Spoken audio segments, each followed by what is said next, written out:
Hello and welcome to today's edition of Social and Community News on Ogtv. We're reaching you live from our studios in Abeokuta. Today, we bring you the staying power and the relevance of mortar and pestle, as well as the grinding stone in African kitchens.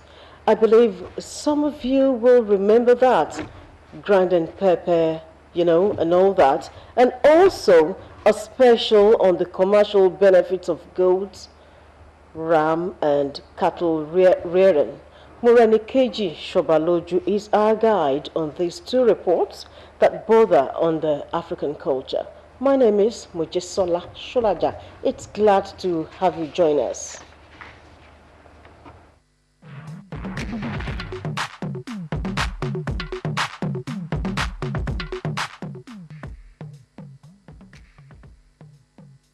Welcome back. It's still social and community news. Mortar and pestle, as well as grinding stone, are two of traditional food processing tools found in the African kitchen. Over the time, however, technology has attempted to obliterate them from the African food culture process. This report by Morenikeji Shobaloju looks at this attempt and the staying power of the tools in the African kitchen.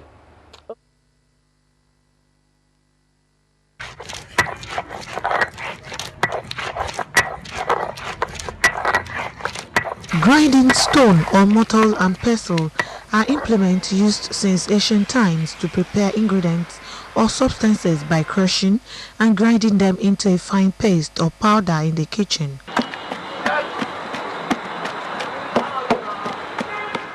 Mortar is a bowl typically made of hard wood, metal, ceramic or hard stone such as granite. The pestle is a heavy and blunt club-shaped object. The substance to be ground, which may be wet or dry, is placed in the mortar where the pestle is pressed and rotated onto it until the desired texture is achieved.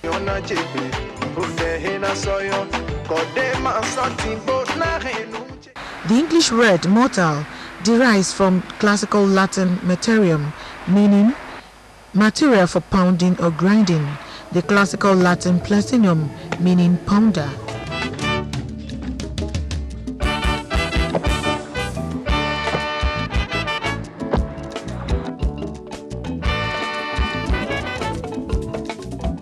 Mortars are also used in cooking, particularly in this part of the world, to prepare wet or oily ingredients such as pepper, watermelon, and lots more.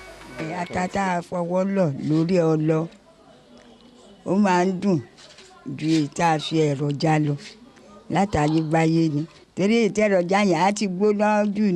pepper manually on local grinding stone can be sweeter because other food processors take away food tastes.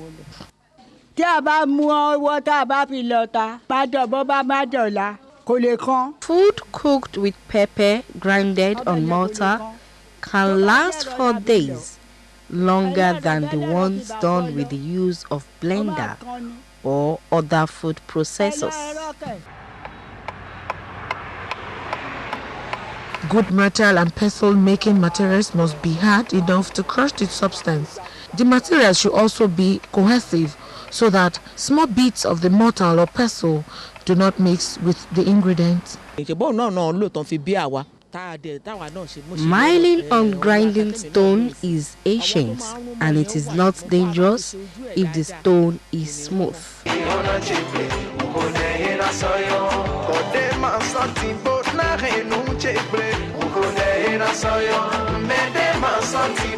When men returned from the farm, you could hear the sound of the women pounding in the distance.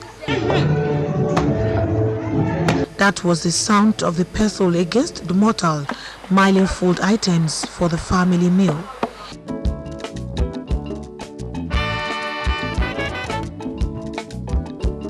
In Africa, precisely in Nigeria, there are two traditional methods of milling food items, that is, the grinding stone or the mortar and pestle. The former is usually fashioned from hard stones or rock formations including volcanic rocks, most of which contain a dangerous traces of elements such as arsenic, mercuric, iodine and lots more, which can be fatal when ingested by humans and animals.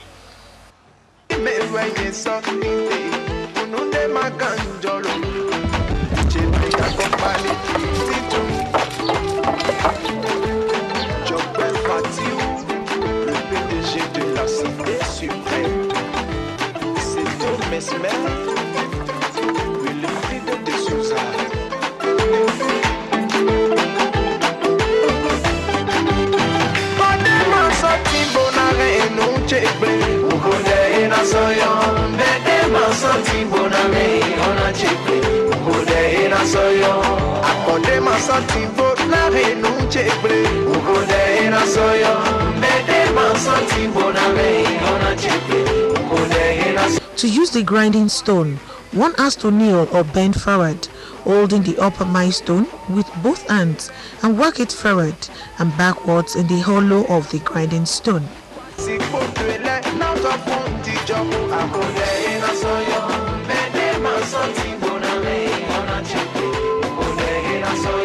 When food items such as tomatoes are milled on these stones, some of it is equally ground to powder and washed into the food items and consumed. The consequence is that continuous ingestion of accumulation of these substances in the body could have been the cause of mysterious illness and death in many African families in the past, particularly in Nigeria.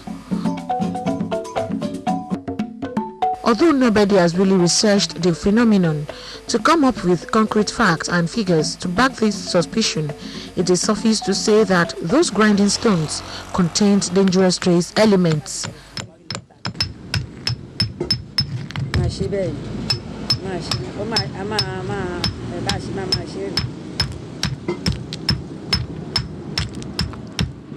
You know, first of all, when you get to the situation where you find all these stones, it's a very big place. And before they can even come to this level, they require, they have to look for the wood, they look for the kerosene or the petrol, in order to make the stone to the wick. Before they get into making the wick, there's no way they can even pieces it.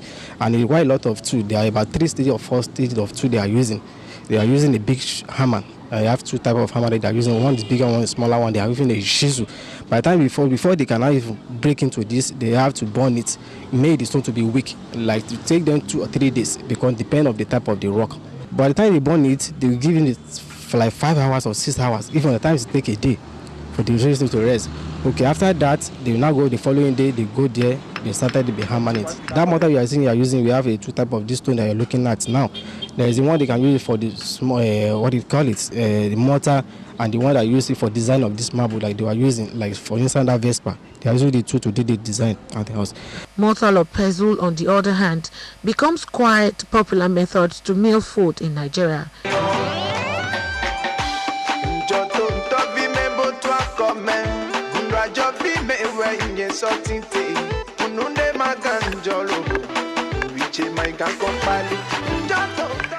In places like eastern Nigeria, mortar and pestle are integral parts of traditional wedding gifts given to a bride by her family. It is symbolic to mean that she should feed her family and not let them go hungry.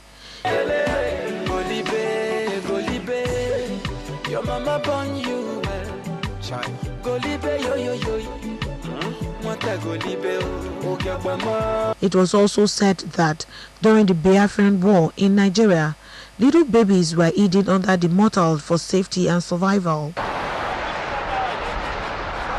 Of immense merit is the fact that these mortars can last for literally a lifetime. With a several mites, mortar is still like a king in the kitchen. Even as in modern times, lots of women are using blender and other food processors.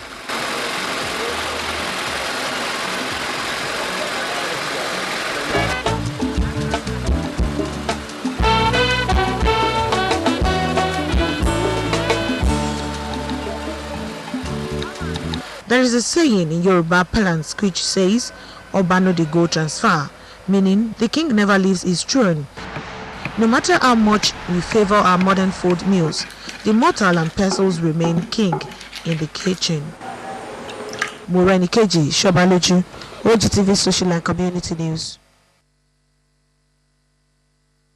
Back with nostalgic feelings, I'm actually missing my late grandma. I remember the delicious dishes then. Well, let's move on. Goats, rams, and cattle do not only provide a rich source of meat for domestic and industrial purposes throughout the world. They also are of great economic benefit for those who find interest in their trade. Again, Moreni Keji Shobaloju takes us into the world of these livestock of vital economic importance to societies.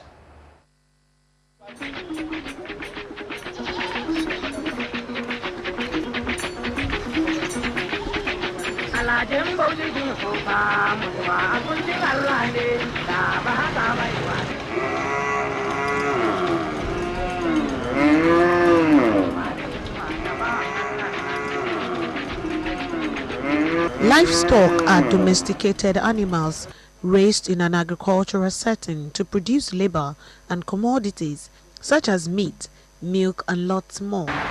The term is sometimes used to refer solely to those that are bred for consumption, while other times it refers to farmed ruminants such as cattle and goats.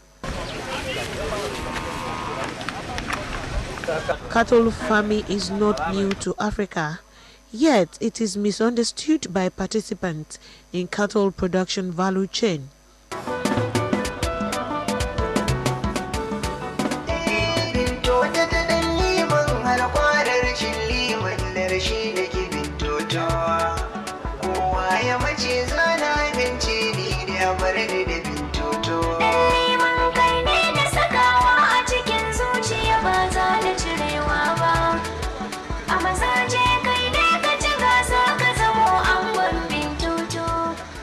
When you say cow rearing and agricultural benefit, in fact, it has a lot. Like, as you can see, not only in Nigeria, now all over the West Africa. I think cow rearing is one of the best business that people do now at this. As you can see in Nigeria now, when we're talking of cow business, did not only involve the northerners or something, it's almost everybody now. Because most of the people now engage in cow business because it has a lot of benefit. In Abeokuta, the Ogun State capital, Sabo or Kara Market is a dedicated commercial spot for cattle market where generations of Hausa and Fulani nomads cohabit. The market, as you can see, is not a new market. It's a market that has been for so long. So I think we normally get back on Thursdays to Fridays to Saturdays. Most of the market days, that's at the market days. These generations of individuals from northern extractions in Nigeria has made cattle rearing easy within their domain, thereby preventing dangers inherent in cross-border cattle breeding. You may see the cattle running together, but we have different species. Like now in Ogun State, if you end up buying a cow from Katsina State, bringing it down to Ogun State, I think it has 30% of surviving and 70%. Most of the cows brought here from Katsina State don't survive it because of the weather. You understand? So here, if you want to start business here, you have to get the cattle in Southwest that has been here, was born here, their origin is here. Like, let me say, even Ajika, you have almost 2 generations to 4 generations that has already been here since. So they are already, which is adapt with the weather and everything. So as of the cows you saw, I think in the market here now, we have a cow of 300,000, we have the one of 200,000, we have the one of 150, up to the stage of 70,000. In the growing process of every cattle, the maturity stage entails lots of dedicated attention, like disease control and enhanced healthy living. which most times requires veterinary doctors' attention. There are some diseases which we call zoonotic, that is transferable between man and animals, that can be injurious, and it could even cause epidemic in women. So the little inspections that we do goes a long way in improving the public health of the populace. And there are two main types of inspection that we do. We do antemortem, that is before the animal is slaughtered. You check for some things that are specific. The moment the cattle have it or the animal have it, you let it go and postpone the slaughtering. Then after slaughtering, you do some inspections, physical, once in a while, chemical, to check for residues.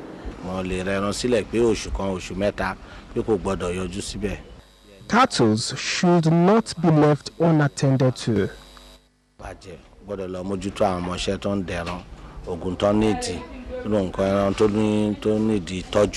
Cattle rearing requires utmost attention of every farmer for the cattle's health. Like me now, in a month I spend up to 50,000 for the medicine, because I don't want anything that will affect my cattle. You know, when you are doing, don't look what you are spending, you aim what you are getting. Sometimes if you invest with 2 million naira, if you can endure with 2 million naira in the, let me say, 10-month time, you end up calculating maybe spending 300,000. So when you come up selling it during the season or Christmas or something, you sell at the rate, you make gain of 1 point something. So when you buy a cow, at least 5 cows, every month you have to be monitoring their development, and you have a doctor. Like we now, the Fulanis, normally we use our traditional to control the diseases.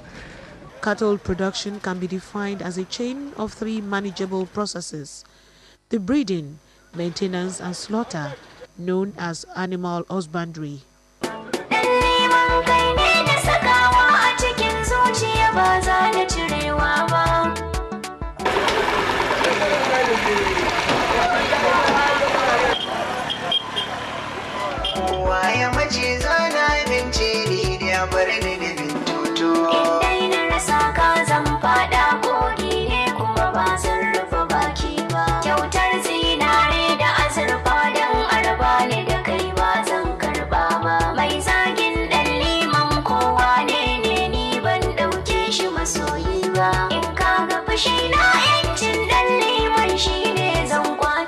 Imagine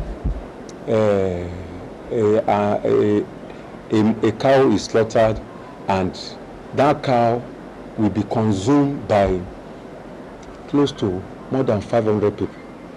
If that cow is infected, and the aftermath of that infection, after the consumption, those human beings, 50 in number, are infected, and they have the potential to transmit diseases from them to another 500 people. You could see that it has multiplying effect on the populace. So, but it has been stopped at the level of the slaughter slab and abattoir. With a variety of end products, cow blood, urine, feces, and bones can serve several other purposes. Màálù títà ó jẹ́ nǹkan tó wúlò. Ìdí àti túmọ̀ ni pé gbogbo nǹkan tó wà lára màálù náà kò sí ohun tó ṣègbè ńbẹ̀. Cow business is highly profitable, given the several benefits of its end products. Títí kan tọ̀, títí kan wo, ṣé ẹ̀rọ wọn wo tí ká ń sọ yẹn, òun náà fi ń ṣe bọ́tìn. Buttons can be gotten from cattle's horns, just as the bones are used for making tiles.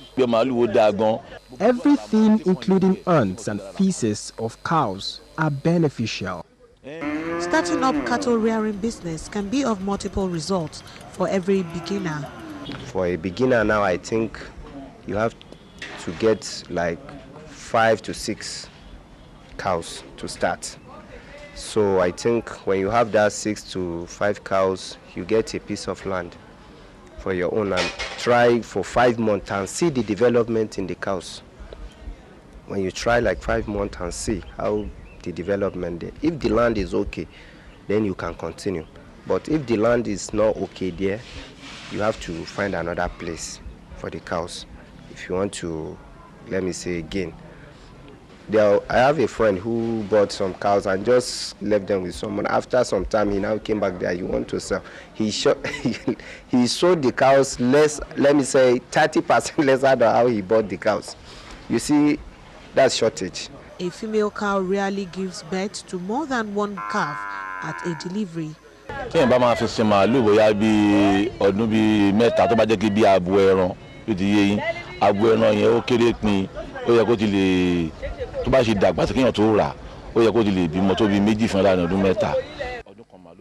A female cow can deliver twice in 3 years and rarely gives birth to more than one calf at a delivery. Cattle rearing is highly productive. We have the ones that are breeders. If you want to breed, not for you to just fatten and sell. There are some that will just buy like after 5 months or 6 months, they sell it away and make their gains. Like 5 months, 6 months, you could gain up to, let me say, 30,000, 20,000. So it depends on how you take care of the cow. These domesticated animals were not usually confined by fences or enclosures, but the practice has largely shifted to intensive animal farming, capable of increasing yields of the various commercial outputs. Anyway, akọ́niyàn lè sin màálù, oníbi tán lè sin màálù, ibi tómi bá wà àti ibi tó bá màálù lára mu. Cattle rearing requires suitable confinement, and the rearing process needs adequate training.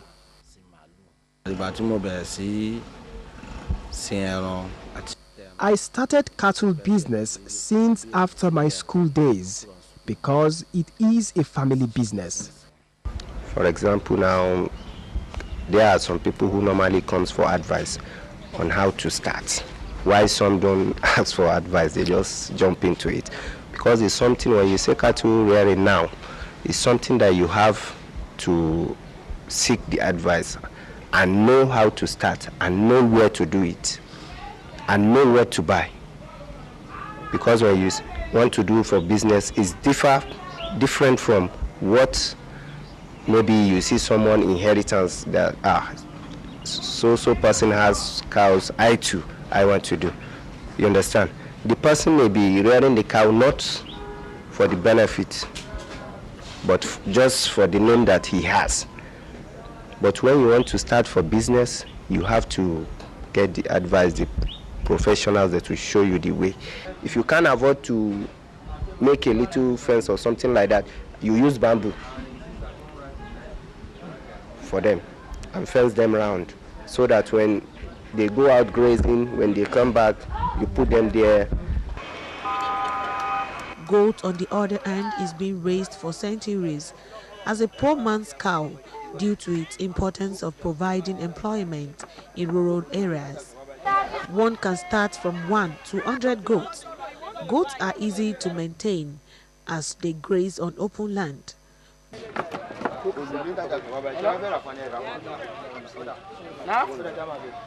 Goat farmers can get good returns as the business grows. Nowadays, goat farming has become more commercial, thereby boosting agricultural value chain. In a nutshell, successful goat and cow rearing are of immense agricultural benefits, accounting for additional income for farmers, while also play a major role in country's economy.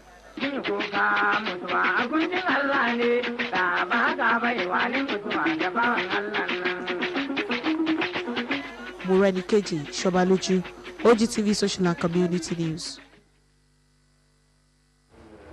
Thank you so much, Moreni Keji Shobaluju. And that brings us to the end of today's edition of Social and Community News. Do join us same time next week for fresh packages. Till then, goodbye.